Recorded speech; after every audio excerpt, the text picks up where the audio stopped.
Question is that this House do now adjourn. Mr Keir. Thank you, Mr Deputy Speaker. I am pleased to have the opportunity to use the first adjournment debate that I've secured in this House to speak about the crucial issue of road safety in North Yorkshire. I've now been in Parliament for 7 months, and some of the most transformative change that I've witnessed in this place is when members respond to genuinely pressing local need, using every mechanism available to them to fight for their constituents.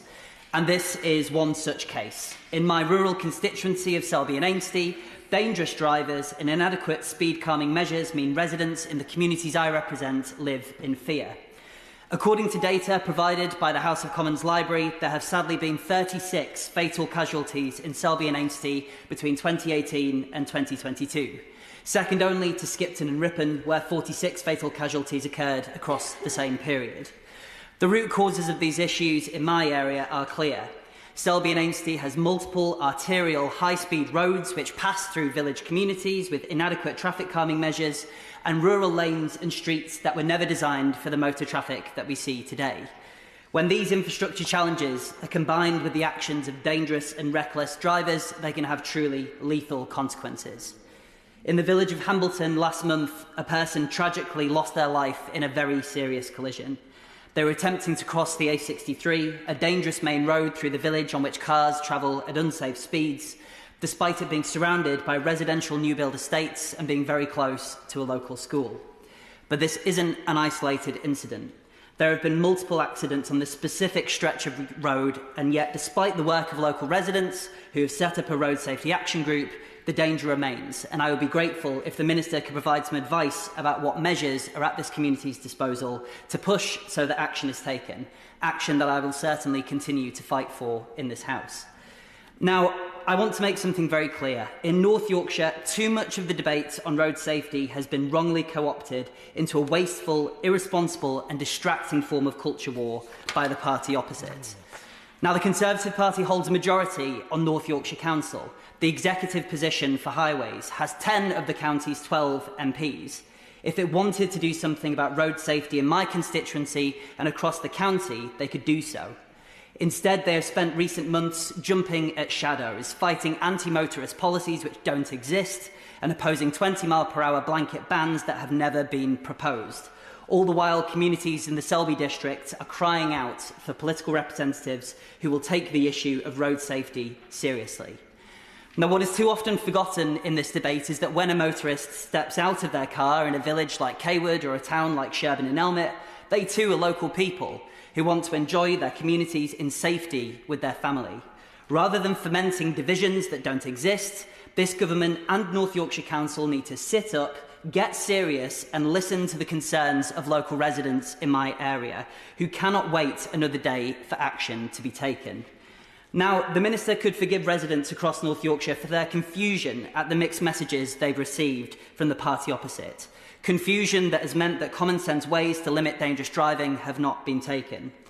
In a piece of literature sent recently to local people in my area, both the local Conservative candidate and the party's candidate for North Yorkshire Mayor registered their opposition to Welsh-style blanket 20-mile-per-hour limits, a limit which, to my knowledge, not a single representative in either main party in the county has proposed. And yet, in September, that very same mayoral candidate, in his role as executive member for Highways and Transportation at North Yorkshire Council, praised the most significant 20-mile-an-hour zone that the council has ever introduced in Harrogate. And I agree, I applaud these efforts, but I ask, why in Harrogate can there be a grown-up discussion about road safety with 7 schools having new 20-mile-per-hour zones placed around them, but in the Selby district we have to deal with unsafe roads and suffer under a Conservative Party distracted by waging a culture war that simply does not exist? I'd be glad to give way. Well, firstly, congratulate him for securing his first adjournment debate and thank him for giving way in it. I have to say I don't recognise his characterisation of the way the local council approaches road safety issues, and I'll give the example that he mentions of Harrogate. That particular campaign came from 2 residents, to be specific, Hazel Peacock and Jenny Marks, and then it led into a broader community campaign. I think the issue of 20 miles an hour around schools is fairly uncontroversial, particularly when it's taken alongside such measures as crossings or barriers along the roadside. And I found that sensible measures like that have brought communities together, and that might be a way to help him in Selby and Ainsty. I thank the honourable member for his intervention, and to an extent I agree with his sentiment, and that it is uncontroversial to have common sense measures, to have 20-mile-per-hour limits in villages, outside schools and in urban areas. I wish the debate was treated with the seriousness it deserves in my part of North Yorkshire by the Executive Member for Highways, who has been able to achieve that work in Harrogate. So, by attempting to turn sensible measures such as 20-mile-an-hour zones when they're necessary into wedge issues in my part of North Yorkshire, the local Conservative Party disregard the concerns of local residents, and meanwhile the council is not taking action in villages like Lumby, Monkfryston and Hambleton, where immediate safety concerns are acute and are badly damaging communities. People want their council to get on with making their villages and towns safe, and in some cases the excuses for inaction just do not add up. Now, I would like to return to the community of Hambleton, where a local person tragically lost their life. Now, the A63 bisects that village. It is a long, straight stretch of road used by parents with prams, elderly residents and large groups of school children. It is crying out for pedestrian islands, but North Yorkshire have argued that footfall in the road is insufficient, using data from a study that was taken during a school holiday. And though I am pleased that they have committed to reassessing the area due to the fatality that occurred, an accident shouldn't have needed to happen for people to realise that action needed to be taken. In Monkfryston, over 800 local residents petitioned for a pedestrian crossing on the A64, and I would like to tell those 800 residents that they continue to have my full support. Now, North Yorkshire Council has acknowledged in my correspondence with them that speeds are excessive on the road, but have refused to implement the crossing because they deem that there is not a suitable location. Now, I know installation of traffic calming measures is a complicated business, but this road is the key link between Selby and Leeds, providing people with access to the A1. Once again, it bisects the village, leaving residents on the other side with no access to local amenities. And I would ask the Minister if he could join me in putting the case to North Yorkshire that Monkfryston cannot be held back and disregarded any longer in its campaign for common sense traffic calming measures. I now wish to turn to the wider issue of speeding, which I know is of concern to all of our constituents. In Brayton, which lies just to the south of Selby, there has been a consistent and widespread concern about speeding along Bath Lane. And I'm glad that by working with local agencies such as North Yorkshire Police, residents' concerns have been heard and measures have been taken to tackle the chronic problem of speeding on Bath Lane. There is now a speed-activated warning sign along the road, and North Yorkshire Police are in the process of identifying a suitable location for camera van sites, which will do much to ensure that drivers along the road follow the speed limits and ultimately save lives in Brayton. Now, regrettably, speeding in my constituency is seen in other places like Cawood, an extremely rural village that does not have roads that are fit for the amount of traffic that it sees and the cars going at the speed that they do. I recently held a drop-in event for the community there, and a significant number of residents raised the issue of speeding and dangerous driving on Sherburn Street. Now, I want to make it clear that the safety of residents in Cawood should be a top priority of both North Yorkshire Council and North Yorkshire Police. And though I have been assured by the Council that there are several existing traffic calming measures in Sherburn Street, they are in reality having minimal impact on speeding in Cawood. And I would greatly appreciate any support the Minister could give me and local residents in working with North Yorkshire Council and the police to push for measures which provide a lasting solution to this issue. To bring my contribution to a close, it is clear that we have a lot to do, both in Selby and Ainsty and across North Yorkshire, to improve road safety. Every single injury and road death in our communities is one too many. And we must all work together, preventing this debate from being reduced into meaningless, wasteful and distracting culture wars when our constituents are crying out for common sense change. We need to ensure that local families and the communities in which they live are protected across the length and breadth of our great county, and I look forward to working with anyone who is willing to make this a reality. Thank you. Minister. Well, can I congratulate the honourable gentleman on securing his first debate, and I think it's the first time I've had the opportunity to answer questions to him in the House of Commons, so I can congratulate him on his win in the by-election. He is born, as I researched, in 1998, which is a very scary thought for those of us who well remember 1998. And it is a particular concern to me that when he first came to the House, he indicated to me that he used to work for my first parliamentary staffer, Pete McManus, who he described as my boss. Now, it is a worry when things are so proximate and that the age of individual members of Parliament is catching up on you. I'm sure that is not an issue for anybody else in the House, but it is definitely for me. So I take this debate very seriously, and he rightly raises the concerns of his constituents.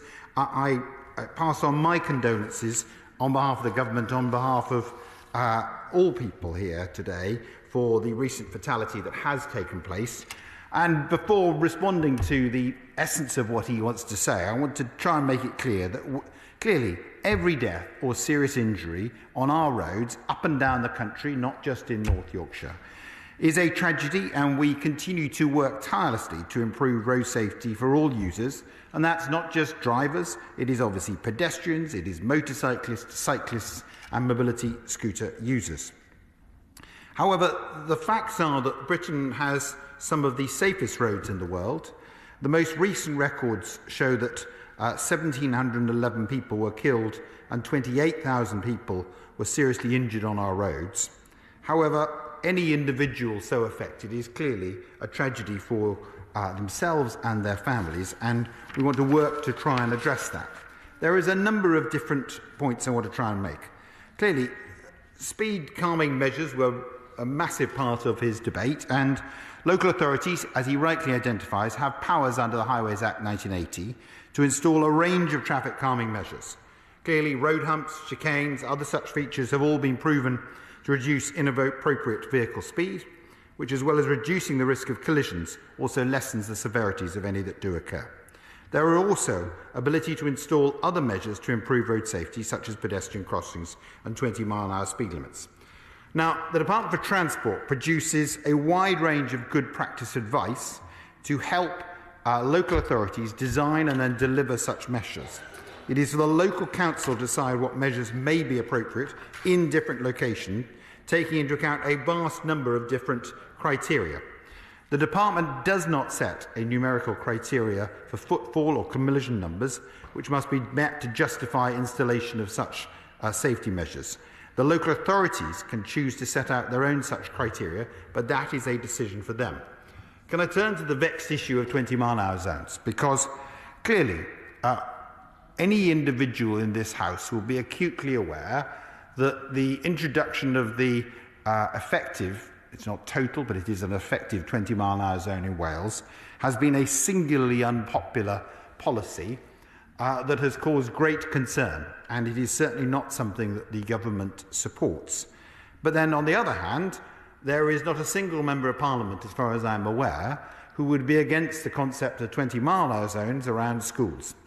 Now, in between that, there has to be a happy medium, and that is a local authority decision in which clearly all manner of different factors can be made as to whether it influences the quality of life, the road safety, the environment, the local economy, and all manner of other things. It also should take into account our plan for drivers, which the Department for Transport have set out, and to assist local authorities specifically, we are updating the 20-mile-an-hour speed limit guidance for England to ensure consistency on setting them. And I hope that will provide assistance to the local authority going forward. Can I touch on a few specific points?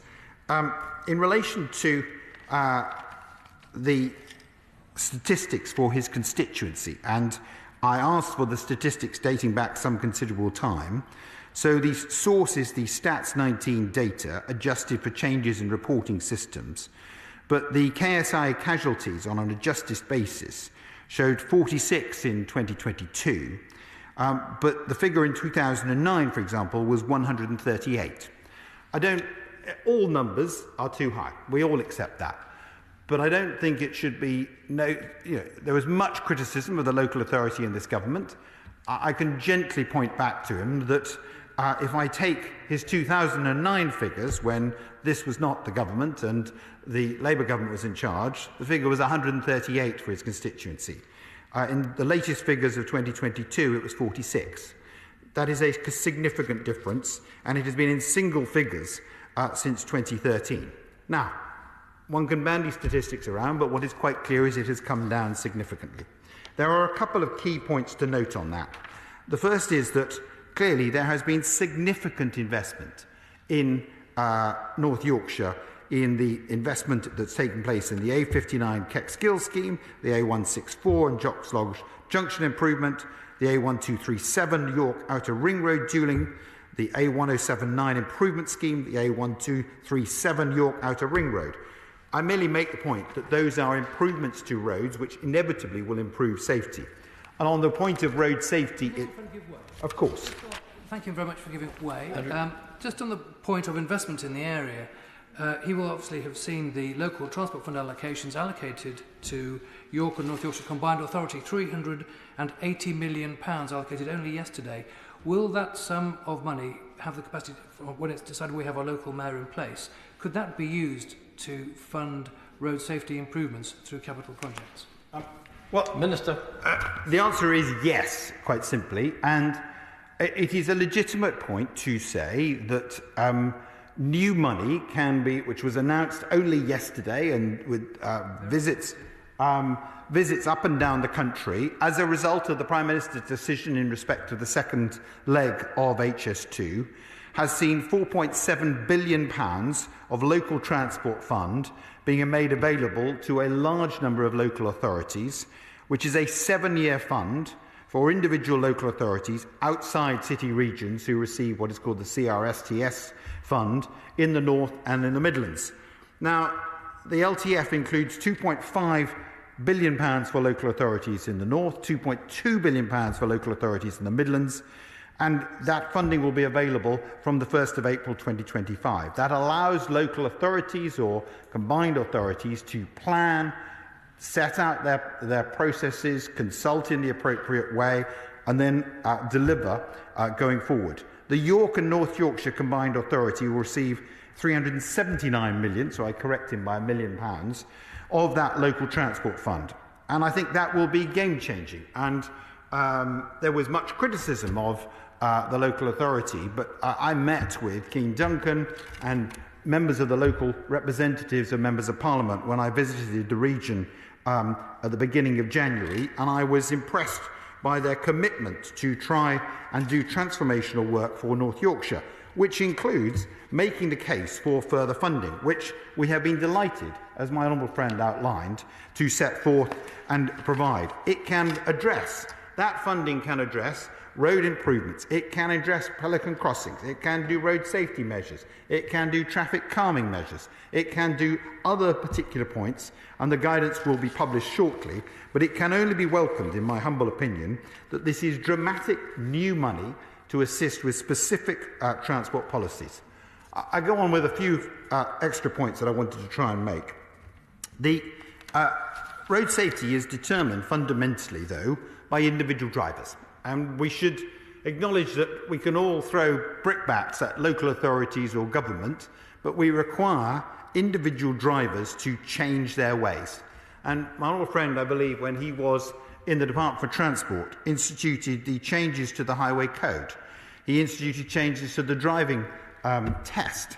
Now, the long and the short of it is, the test that those of us who are of more advanced years took, and the test that is taken by someone of more recent years, are dramatically different. And the Highway Code is dramatically different. It includes a hierarchy of road users. It makes it very clear that there is a greater degree of reliance upon safety.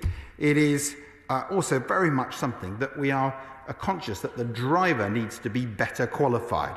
And I compare the old test to the new test, there is no comparison whatsoever. And that, with respect, has made a difference, which can be seen in the reduction of the safety statistics. But that's just the tip of the iceberg, and I want to try and set out some of the other government interventions that have been done, because there is the Safer Roads Fund, which invested £47.5 million to fund 28 schemes, taking the total to tackle our most dangerous roads to £147.5 million over 83 schemes since 2017.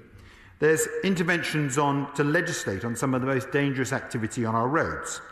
Clearly, the rules on mobile phones have changed. We've increased the sentence for causing death by dangerous driving and careless driving whilst under the influence of drink or drugs from 14 years to life imprisonment. We've increased the disqualification period for those causing death by dangerous driving and for causing death by careless driving when under the influence of drink or drugs from 2 to 5 years. We've also undertaken a number of projects to improve the safety of our roads, whether it is the Roads Policing Review, which has seen an increase from 15 to 42 of the forces putting road policing in their policing crime plans, and 30 including road safety. Roads policing is now a strategic policing requirement since February 2023. That sounds techie, but it genuinely makes a difference. There's Project Radar, which is a systematic investigation creating new opportunities to combine and compare data across government departments, arms length body and policing. This is identifying and intercepting the most dangerous vehicles on our roads. I could go on. There is clearly work being done in respect. Of course I'll go my way to the Honourable Lady. I thank the honourable member for giving way, and this is a wonderful debate this evening, and one that I would commend the honourable member for bringing to the floor. I thank the Minister for permitting me to intervene. He'll be very aware of my interest in the increase in insurance premiums, and there was a debate last week in Westminster Hall regarding this, and the fact that people are now deciding to actually not insure their vehicle and still go on the road, and that's increasing risk. Would he agree with me that action is needed to ensure we support young drivers to get on the roads, but get on the roads safely? And would he further look at the graduated drivers licensing scheme, which I believe would help in that safety element for young people? Well, the Honourable Lady is continuing in a rich tradition that her illustrious colleague Jim Shannon has established, and we miss him in the debate today, but we take her as a very, very able replacement. Her debate last week was attended by a number of colleagues. I've had a chance to read it. I should have been responding to it, but I happen to be doing the adjournment in this place at the same time. And as everybody knows, you can't be in two places at the same time in the House of Commons. So my apologies that my Transport Minister colleague, Minister Brown, sat in for that debate. I'm going to take away her comments today and the points that she made in last week's debate and write to her in a bit more detail, if she would be so gracious to allow me to do that. I do take the point on board. Clearly there are issues in respect of insurance on an ongoing basis. We are working with the insurance companies. There have been issues raising the price of insurance that are beyond the government's control, quite frankly. And clearly there are some points that she makes that are legitimate. But we obviously want to see a position that we want to try and address the points that she raised, both in the debate last week and obviously today. Can I turn back to the honourable gentleman's points? And there are certain key campaigns, whether it, obviously the changing the highway code, the changing the driver test, are key because we're trying to change drivers' behaviour. That is the most important thing.